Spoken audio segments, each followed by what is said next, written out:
வணக்கம். நம்ம எல்லாத்துக்கும் தெரியும் அமெரிக்கா எந்த அளவுக்கு வந்து பாகிஸ்தானை சப்போர்ட் பண்ணிகிட்ருக்குது. பாகிஸ்தானோட பிரைம் மினிஸ்டர் வந்து ஒயிட் ஹவுஸ் கூப்பிட்டதாக இருக்கட்டும், இல்லை பாகிஸ்தானோட அந்த ஆர்மி சீஃப் ஆசிம் முனீரையும் வந்து டின்னருக்கு கூப்பிட்டதாக இருக்கட்டும், இல்லை பாகிஸ்தான்லேருந்து ட்ரம்ப் அவர்களுக்கு வந்து நோபல் ப்ரைஸ் சஜஸ்ட் பண்ணதாக இருக்கட்டும், இந்த மாதிரி ரொம்ப ப்ரோ பாகிஸ்தான் ஸ்டாண்ட் எடுத்திருந்தாங்க. நம்ம மேலே டாரிஃப் விதிச்சிருந்தாங்க, ரஷ்யா ஆயில் ஒரு காரணம் சொல்லியிருந்தாங்க. இந்த பேக்ரவுண்டில் பாகிஸ்தான் அமெரிக்கா கிட்ட வசமாக மாட்டியிருக்கு. அமெரிக்கா என்ன சொல்லியிருக்காங்கன்னா, பாகிஸ்தானிய சோல்ஜர்ஸை வந்து அமெரிக்கன் கண்ட்ரோலில் காசாவில் போய் சண்டை போட சொல்லி இப்போது கோரிக்கை வச்சுருக்கிறாரு. இது ஒரு மிகப்பெரிய டேர்னிங் பாயிண்ட். பாகிஸ்தான் எப்படி அதை ஹேண்டில் பண்ண போகுதுன்னு நம்மளுக்கு தெரியல. மிகப்பெரிய ஒரு சம்பவம்னு சொல்லலாம். அது என்ன நடந்திருக்கு, இது எதனால் அப்படி சொல்கிறாங்க, இது பாகிஸ்தானுக்கு என்ன விதத்தில் வந்து இது ஒரு நெருக்கடி அமைப்போகுது, இந்தியாவுக்கு இதனால் என்ன லாபம், அதெல்லாம் டீட்டெயிலாக இந்த வீடியோவில் பார்க்க போகிறோம். நான் உங்கள் மணியன் கோபி, நீங்கள் பார்த்துட்டு இருக்குது பாசிட்டிவ் பாலிடிக்ஸ். டெய்லி சாயந்தரம் 6 மணிக்கு நம்ம வந்து ஜியோ பாலிடிக்ஸ் இந்தியாவோட பார்வையில் பார்த்துட்ருக்கோம். உங்களுக்கு இது ஆர்வம் இருக்குங்கிற பட்சத்தில் நம்ம சேனலை சப்ஸ்கிரைப் பண்ணி பெல் ஐக்கன் கிளிக் பண்ணிக்கோங்க. ஸோ தட் நான் அடுத்தடுத்து போகிற வீடியோஸ் உங்களுக்கு வந்து சேரும். ஸோ நான் ஒரு சின்னதாக ஒரு பேக்ரவுண்ட் மட்டும் சொல்லிடுறேன். ட்ரம்ப் அவர்கள் ஆட்சிக்கு வந்ததுக்கப்புறமா ட்ரம்ப் அவர்களுடைய மெயின் வேலை என்னவாக இருந்ததுன்னா, எல்லா நாடுகள் மேலேயும் டாரிஃப் விதிக்கிறது, ரெசிப்ரோகேட்டிவ் டாரிஃப் விதிக்கிறது, ட்ரேட் டெபிசிட்டை சரி பண்ணுறது, இந்த ரெண்டும் வேலை நடந்துட்டு இருந்துச்சு.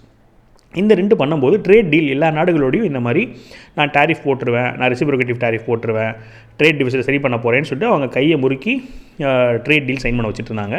இதனால் பல நாடுகள் வந்து பாதிப்படைஞ்சது. இதில் முக்கியமாக 2 நாடுகள் வந்து கொஞ்சம் ஒரு ரெசிஸ்டன்ஸ் காமிச்சது வந்து இந்தியாவும் சைனாவும் அதுக்கப்புறமா திருப்பி ஒரு டாரிஃப் வார் முடிஞ்சதுக்கப்புறமா அவங்களும் ஒரு வழிக்கு வந்துட்டாங்க.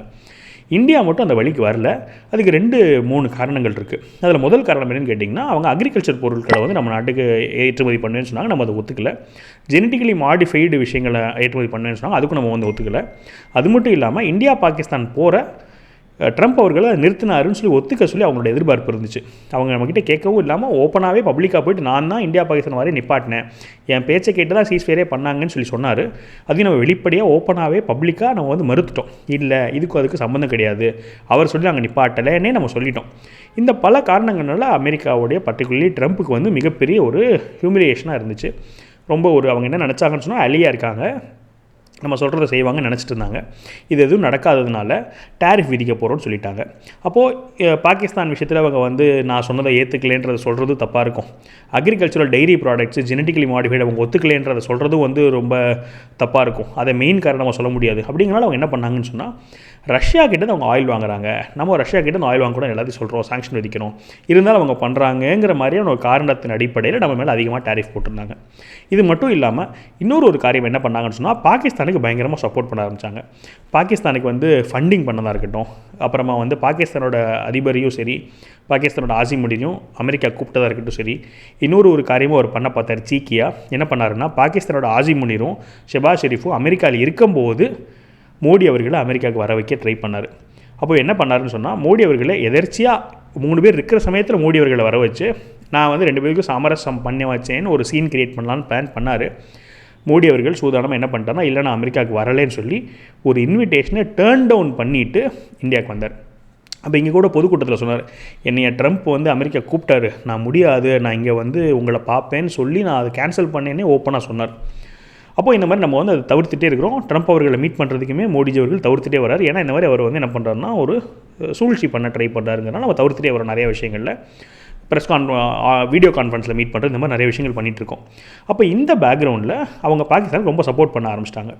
அப்போது பொதுவான எக்ஸ்பர்ட் இல்லாதவங்களுடைய பார்வை எப்படி இருக்குன்னு சொன்னால், இந்தியாவை வந்து ஒரு கண்ட்ரோல் பண்ணுறதுக்காக அவங்க பாகிஸ்தான் சப்போர்ட் பண்ணுறாங்க, இந்தியாவை வெறுப்பேற்றதுக்காக பண்ணுறாங்க, நம்ம ரஷ்யா சப்போர்ட் பண்ணுறதுனால அவங்க பாகிஸ்தான் சப்போர்ட் பண்ணுறாங்க, இந்தியாவை செக்கில் வச்சுக்கிறதுக்காக பாகிஸ்தான் சப்போர்ட் பண்ணுறாங்க. இதுதான் நம்மளோட புரிதலாக இருந்துச்சு. பாகிஸ்தானுமே எப்படி இருந்தாங்கன்னு கேட்டிங்கன்னா, இந்தியா வந்து நீங்கள் சொல்கிற மாதிரி நான் வந்து இது பண்ணுறேன், அதுக்காக நான் என்னை நீங்கள் சப்போர்ட் பண்ணுறீங்க ஒன்று, இன்னொன்று நானும் என்ன பண்ணுறேன், உங்களுக்கு நோபல் ப்ரைஸ் வேணும்னு சொல்லிட்டு நான் ரெஃபர் பண்ணுறேன், நீங்கள் சொல்லி தான் இந்தியா பாகிஸ்தான் சண்டை இருந்துச்சுங்கிறது நான் ஓப்பனாக வெளியே சொல்கிறேன், இந்த மாதிரி நான் உங்களுக்கு கொடுக்கல் வாங்கல் நினச்சிட்டு இருந்தாங்க. ஆனால் பாகிஸ்தானுக்கு துரதிர்ஷ்டவசமாக, இந்தியாவுக்கு அதிர்ஷ்டவசமாக அமெரிக்கா வந்து பாகிஸ்தான் இது மட்டும் எதிர்பார்க்கல. நீ வெளிப்படி ஒத்துக்கிட்ட, இது மட்டும் எனக்கு போதாது, எனக்கு இன்னும் அதிகமாக வேணும்னு இப்போ எதிர்பார்க்குறாங்க. ஏன்னா ட்ரம்ப் வந்து பயங்கர ஷ்ரூட் பிஸ்னஸ்மேன். இப்படி ஒரு சாதாரண ஒரு பாகிஸ்தான் மாதிரியான ஒரு நாடு வந்து போதுமானதை கொடுத்து அமெரிக்கா கிட்டேருந்து வேலை வாங்கிட முடியாதுங்கிறத அவர் நிரூபிக்கிறார். ஏன்னா இப்போ பாகிஸ்தான் இந்தியாவை ஹட் பண்ணுறது எல்லாமே அது அமெரிக்காவுக்கு மட்டும் லாபம் கிடையாது, பாகிஸ்தானுக்கு தானே லாபம். அப்போ அமெரிக்காவோட பார்வை எப்படி இருக்குன்னு சொன்னால், நீ பண்ணது எல்லாமே உனக்கும் லாபம் இருக்குது, எனக்கு மட்டும் லாபம் வர்ற மாதிரி ஒரு வேலை பண்ணணும் அப்படின்னு சொல்லி கேட்குறாங்க. என்ன கேட்குறாங்கன்னு சொன்னால், பாகிஸ்தானிய சோல்ஜர்ஸை வந்து காசாவில் போயிட்டு அமெரிக்கா சார்பாக சண்டை போடுறதுக்கு ப்ரொடெக்ஷன் நிப்பாட்ட சொல்லி இப்போ கேட்டிருக்காரு. இப்போ இந்த முஸ்லீம் நாடுகள்லேயே மிகப்பெரிய டிஃபென்ஸ் இருக்கக்கூடிய நாடுகளில் 2 நாடுகள் தான். ஒன்று வந்து டர்க்கி, இன்னொன்று வந்து பாகிஸ்தான். டர்க்கி இது வந்து பண்ண முடியாதுன்னு சொல்லிட்டாங்க. இப்போ வேறு வழி இல்லை, பாகிஸ்தான் மட்டும்தான் இருக்குது. இப்போ இந்த கோரிக்கை ஒரு வருஷத்துக்கு வரமா நம்மளுக்கு தெரியுது, அமெரிக்கா இந்த நோக்கத்தோடு தான் இவ்வளோ நாள் இப்படி வந்து பில்டு பண்ணியிருக்காங்கிறது இப்போ நல்லா புரிஞ்சுக்க முடியுது. இப்போ என்ன ஆகுதுன்னு கேட்டிங்கன்னா, ஆசிம் முனீர் அவர்களால் இந்த ரெக்வஸ்ட்டை கேன்சல் பண்ணுறதும் கஷ்டம். ஏன்னா ட்ரம்ப் அவர்கள் இவ்வளோ பண்ணியிருக்காரு. இப்போ அவர் வந்து தைரியமாக இந்தியா மாதிரி எதிர்த்து நிற்கிற அளவுக்குலாம் அவங்களுக்கு வந்து தெம்பு கிடையாது. அப்படி பண்ண முடியாது. சரி, ஒத்துக்கிட்டு பாகிஸ்தான் சோல்ஜர்ஸ் அனுப்பிச்சாங்கன்னா உள்நாட்டில் மிகப்பெரிய பிரச்சனையாகும். நீங்கள் வந்து முஸ்லீம் நாடுகளுக்கு எதிராகவே நீங்கள் போகிறீங்க, நீங்கள் அமெரிக்காவுக்கு கைகூலி ஆகிட்டீங்கன்னு சொல்லிட்டு மிகப்பெரிய எதிர்ப்பு இருக்கும். இம்ரான் கானை வேறு என்ன பண்ணியிருக்காருன்னு சொன்னால் ஆசிம் முனீர் அவர்கள் தான் அங்கே ஜெயிலில் வச்சிருக்கிறாரு.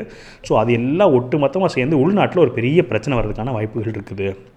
அப்போ இது எப்படி ஹேண்டில் பண்ண போகிறாங்கன்றது பொறுத்திருந்தால் பார்க்கணும். 2 பக்கம் அவங்க போனாலும் அவங்களுக்கு பயங்கர அடி உலக தான் போகுது.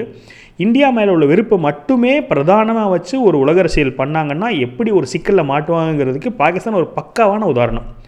இவ்வளோ வந்து லாபி பண்ணி அவங்க மேலே இருக்க தலைவர்கள் மட்டும் பணம் சம்பாதிக்கிறதுக்காக பல வேலைகள் பண்ணிகிட்டு இருந்தாங்க. இப்போ பணம் இருந்தால் கூட பண்ண முடியாத ஒரு வேலைக்கு இப்போ தள்ளப்பட்டிருக்காங்க. இப்போ என்ன தான் ஆவாங்கன்னு சொன்னால், இந்த சோல்ஜர்ஸ்லாம் ஏகப்பட்ட பேர் அங்கே இறக்கிறதுக்கான வாய்ப்பு இருக்குது. பயங்கர டென்ஷனான ஒரு ஏரியா அந்த ஏரியா. ஸோ இது எப்படி பண்ண போகிறாங்கன்னு பார்ப்போம். இதெல்லாம் இந்த மாதிரியான நிகழ்வுகள்லாம் பார்க்கும்போது நம்மளுக்கு தெரியுது, கடவுள் இருக்காங்க குமார்னு சொல்லுவாங்கள்ல, அந்த மாதிரி இறைவன் ஒரு விஷயத்துலையுமே என்ன பண்ணுறாருன்னா அதில் ஒரு ட்விஸ்ட்டு, அதில் ஒரு டேர்ன் இருந்துட்டு தான் இருக்குது. அப்போ இந்த ஹேப்பனிங் வந்து இந்தியாவுக்கு ஒரு மிகப்பெரிய ஒரு ப்ளஸ் தான் வச்சுக்கோங்களேன். ஏன்னா full and full Pakistan benefit ஆகிற மாதிரி IMF லோனாக இருக்கட்டும், அமெரிக்காவோட இன்வெஸ்ட்மெண்ட்டாக இருக்கட்டும், பலோச்சிஸ்தானில் ஒரு பெரிய மைனிங்க்கு வந்து அமெரிக்கா பில்லியன் கணக்கான டாலர்ஸ் வந்து பாகிஸ்தான் கிட்ட கொடுத்துருக்குறாங்க. அப்போ இதெல்லாம் வச்சு திரும்ப இப்போ எப்படி வந்து நம்மளுடைய கரன்சி அவங்க கள்ள நோட்டு அடித்ததை தடுத்து நிறுத்தி அவங்களோட எக்கனாமியை தரமட்டமாக்கணுமோ, திரும்ப இவங்க நம்மளை வந்து கண்ட்ரோலில் வச்சிருக்காகவே திரும்ப அவங்களோட எக்கனாமியை கொஞ்சம் சமாதானப்படுத்துகிற மாதிரி ஒரு சூழ்நிலை கிரியேட் ஆகிட்டு இருக்கும்போது இந்த மாதிரியான லாக் அவங்களுக்கு வந்து இயற்கையாகவே அமைஞ்சிருக்குது. இது எப்படி அவங்க கையாளுறாங்கன்னு பார்ப்போம்.